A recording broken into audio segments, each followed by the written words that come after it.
dreamers, and welcome to True Crime Sleep Stories.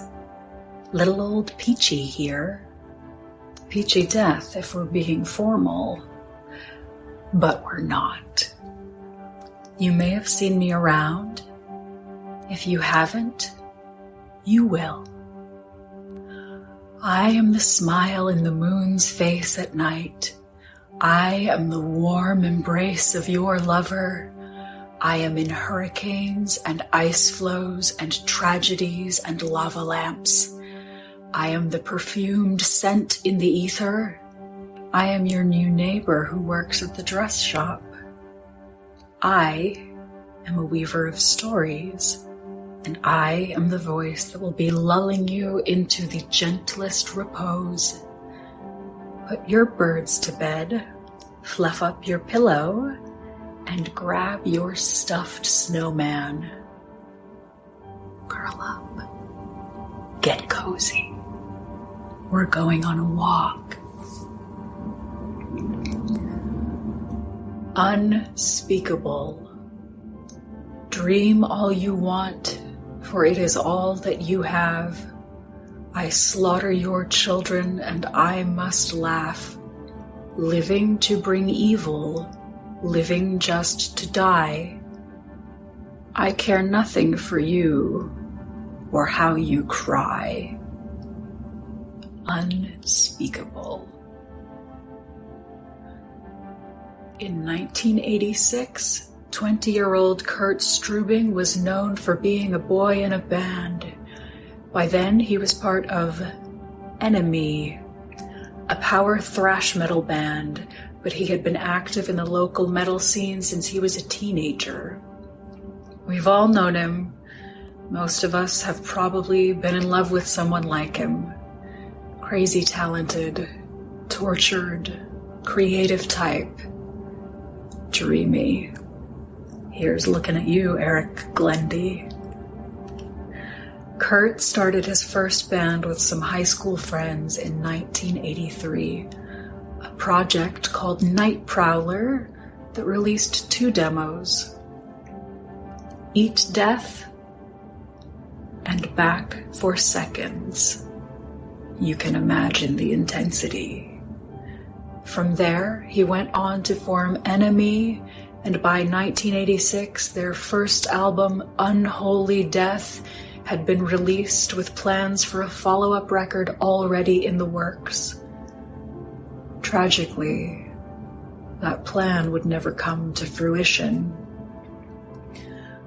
Unholy Death was filled with fire and brimstone lyrics, songs about hell and death and agony, violence and demons, blood, suffering and slaughter, and the end of days. Very potently dark thoughts that were unfortunately indicative of Kurt's inner turmoil. Struebing was known to struggle severely with drug addiction, which caused him to experience violent hallucinations when under the influence, depending on who you asked. Some close to him would attest to his heavy drug use. Some would staunchly insist the opposite. The agreed-upon fact was, at least, that he was profoundly mentally unstable at this time, and that it seemed to be escalating. His friends said that he had gotten weird. These struggles would forever change the trajectory of his life and those around him as the darkness continued to take hold. On April 7th, 1986, Kurt Struebing claimed to have taken a much higher drug dose than was his usual. He alleged that the unusually high dose of drugs caused him to hallucinate to the point of believing that he was a robot. In his drug-induced state, he began to wonder if his mother, Darlene Struebing, a data processor for Pacific Northwest Bell, might also be a robot. As delusion took over, Kurt found a hatchet and a pair of scissors and proceeded to brutally attack Darlene, cutting open his own mother to see what was inside. Unsurprisingly, not the cogs and mechanisms of a robot. Kurt then called 911, reporting that he had just killed his 53-year-old mother in her home. As he was escorted away in a police car, he unintelligibly tried to explain the events that led up to the murder.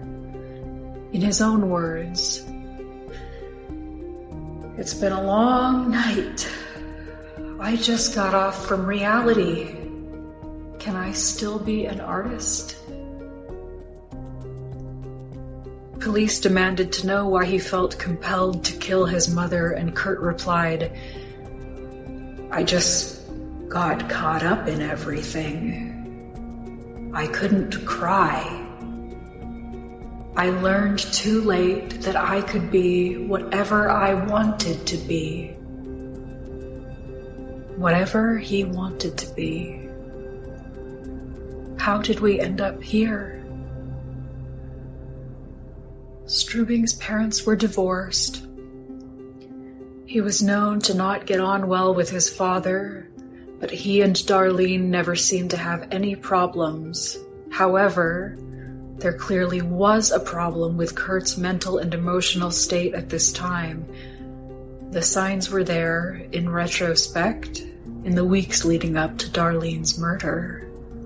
Kurt had just cut off his waist-length hair, which was a bold and unexpected move for the thrash metal rocker.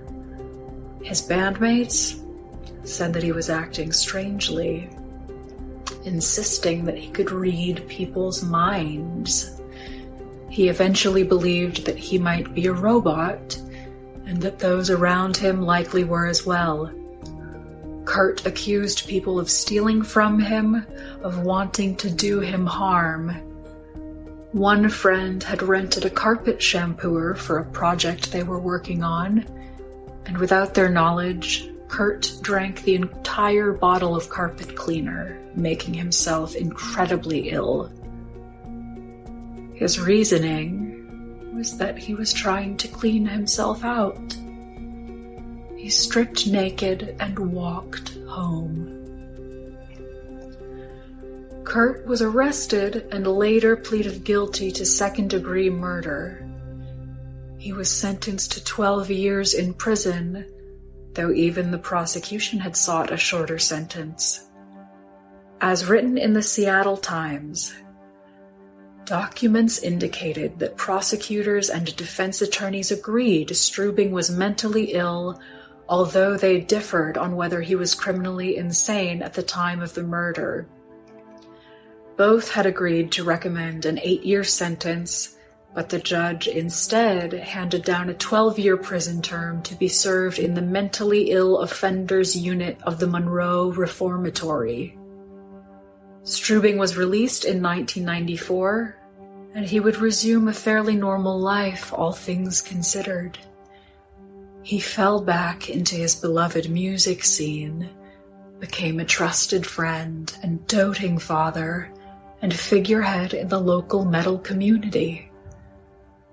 Friends would say that there were two Kurt Struebings, the one they knew before his mother's murder, and the one who emerged after nearly a decade of incarceration, a changed man who seemed to have found a light in the darkness. That is, until his sudden death in 2005. At the age of 39, Struebing was sitting in his car at an open but barricaded bridge in Seattle, Washington, waiting for a boat to pass. Suddenly, he drove his Volkswagen Jetta through 2 barriers on the bridge, careening off the edge and plunging to the ground more than 50 feet below. Police investigators and motorists who saw the crash were bewildered as to why Kurt abruptly drove his car off the bridge, seemingly with no rhyme or reason. Loved ones struggled to make sense of it, laying it to rest as being a horrible accident. What was Kurt's reality in those final moments?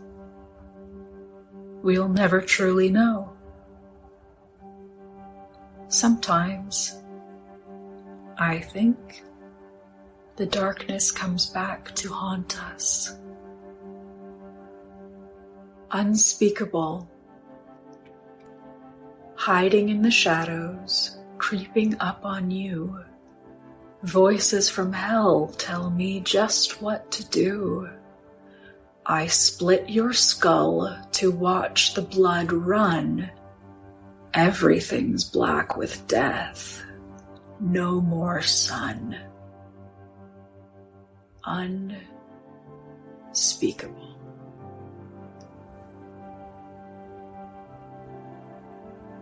If you're still here, thank you kindly for listening to this week's episode of True Crime Sleep Stories and for letting old Peachy sprinkle some sand in your eyes. Hope you're very sleepy and only a little creepy. See you in your dreams.